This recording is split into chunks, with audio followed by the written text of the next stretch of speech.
The subcommittee will come to order. First, let me welcome our distinguished witnesses and thank them for their testimony today. We carefully selected each of you because of your past experience or current responsibilities for managing federal real estate on behalf of the American people. Given our trillion-dollar deficit and skyrocketing debt, we must examine every area of government and look for ways to cut spending. I first proposed a civilian BRAC commission at our subcommittee's first hearing in February, and the President proposed a commission in his 2012 budget. The purpose of today's hearing is to find out if a civilian BRAC commission can save billions of taxpayer dollars by consolidating and realigning federal real estate property. In recent years, the GAO identified billions of dollars of waste through mismanagement, overbuilding, and an over-reliance on costly leased space to meet long-term housing needs. In Chairman Mica's report, Sitting on Our Assets, we learned billions of dollars of taxpayer assets sit idle or even lose taxpayer money year after year. And on a bipartisan basis, this committee has struggled to house federal employees in the most cost-effective manner possible. I believe the potential to save billions of dollars is very real.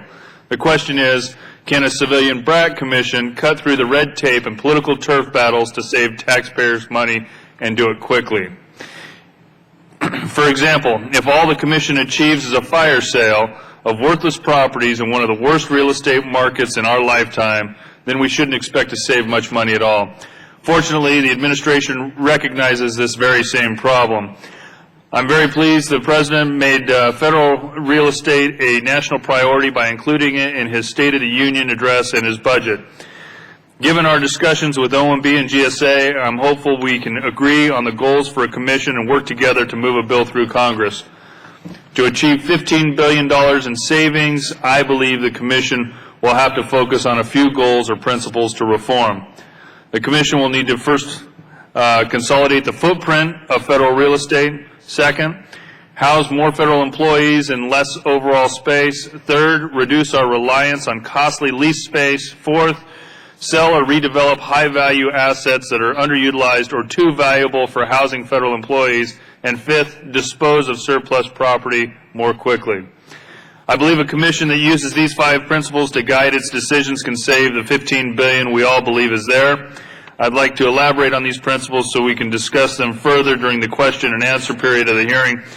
At the end of the day, the total cost to house the federal government is directly proportional to how much real estate we hold. To save money, we'll have to consolidate that footprint.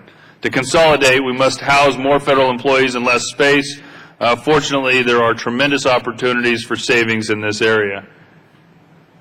Here's just one example of GSA consolidation using 3 different properties that were leased or owned and now renovating the GSA headquarters, consolidating and giving us an opportunity on 2 separate buildings. The private sector has been increasing its utilization rates for over a decade, and a commission can achieve the same results in the federal government. Reducing expensive leased space is another principle necessary for a successful commission.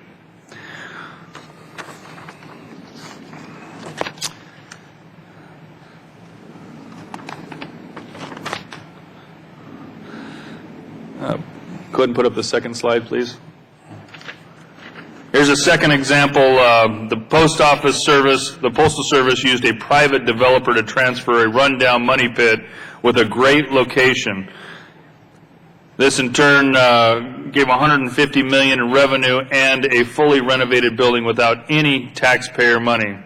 While the government retained ownership of this property, in other cases selling may generate the greatest savings for the taxpayer. And finally, we have to dispose our surplus property more quickly.